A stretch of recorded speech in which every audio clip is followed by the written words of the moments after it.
আসসালামু আলাইকুম। আজ শুক্রবার, পবিত্র জুম্মার দিন। সবাইকে জুম্মা মোবারক।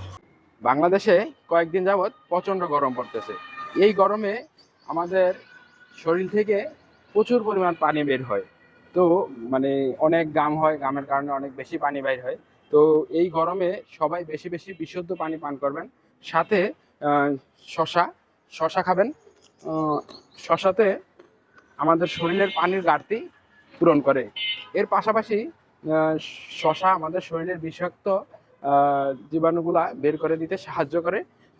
তো আরেকটা কাজ আছে এর ভিতর, যেমন আপনারা সবাই হালকা কালারের জামা কাপড়গুলো পরার চেষ্টা করবেন। হালকা কালারের জামা কাপড়গুলা শরীরে গরম অনুভব কম হয়। বিশেষ করে যদি সম্ভব হয় সাদা কাপড়গুলো পরবেন। সাদা কালারের কাপড়গুলা এগুলা আপনার শরীরের সবচেয়ে বেশি গরম কম অনুভব হয়।